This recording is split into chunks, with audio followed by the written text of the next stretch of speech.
we realized that we could harness what happens on every Saturday and Sunday across America and ask anybody who participates in the rally to ante up $100. Well, maybe we could do some good.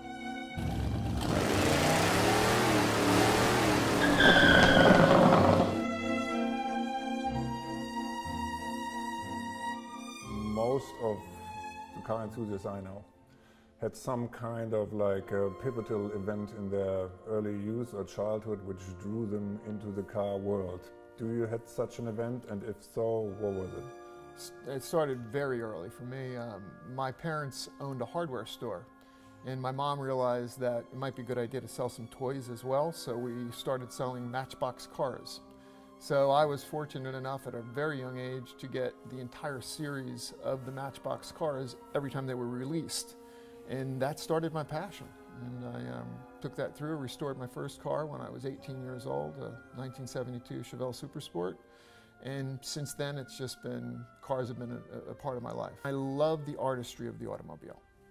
And I enjoy the hunt and the trade. It's part of the collecting. In your lifetime, you went through a number of historic cars or classic cars? Yeah, I've had everything from Ferraris, vintage Dino, for example, Jaguar E-types, 140s, 120s. I pretty much hit every mark that was popular during the 50s and 60s era. I've come full circle, and Porsche is my mark now, and Porsche is pretty much where I spend most of my time. You brought this car today. Why do you like it? This is a car that I probably drive more than any other car, just because it's so much fun and it's so capable. This is a 1958 sunroof coupe 356A. This was mildly outlawed, but this is a car that I use. It's my rally car. It's geared beautifully, so it's a highway driver. Explain to the layman what it means to be mildly outlawed. Outlawing in Porsche terms is what they use to describe a car that's been hot rodded. Take them and make them better than they originally were, but leave the looks pretty much intact. So this car, for example, doesn't have a 356 engine in it. This has a 912 engine in it, which puts out about 130 horsepower. This car has also been significantly lightened, but as a result, it weighs about 1,800 pounds and scoots along really, really great. This is a car that gets attention everywhere I go. People love it. Outlawing in Porsche terms is basically tuning, but like for classic cars. Exactly. It's become more and more acceptable. There was a period of time that if you did anything to a Porsche other than what it would have looked like when it came from the factory, it was considered not the right thing to do. That changed over years when they started taking some of these older cars that became rust buckets. And we needed to do something with them. So that's when they started turning them into little hot rods. And they were driven all over Southern California. Malibu Canyon, over to PCH. They were the stomping grounds of the original outlaws. Let's talk a little bit about the car community. Why are you so invested in it? In the car community, regardless of what kind of car you happen to have passion about, there's a very similar thread that runs through all of us.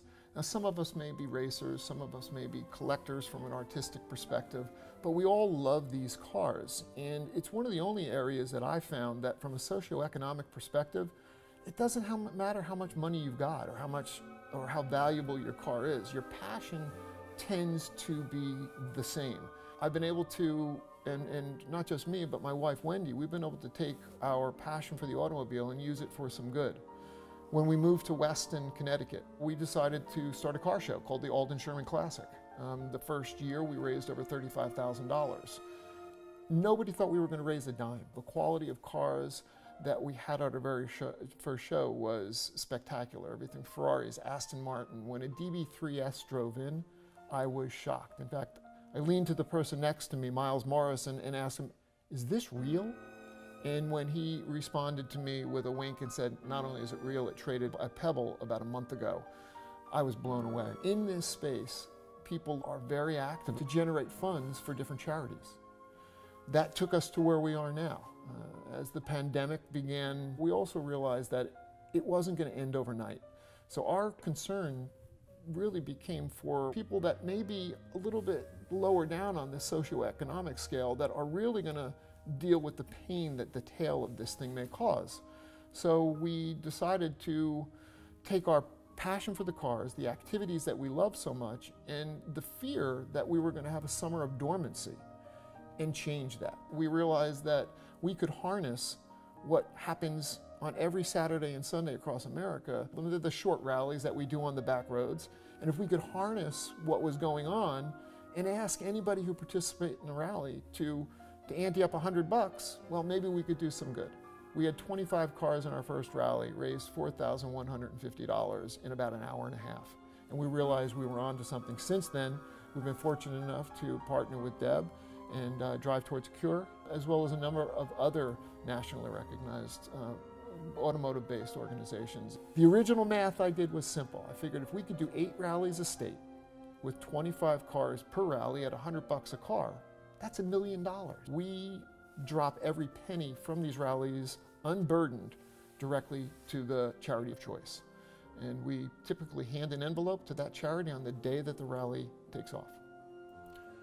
That was fantastic. It's really inspiring. It didn't have to be solely about the pandemic. It could be another charity that was being damaged as long as it was in some way or another tied to what's going on today.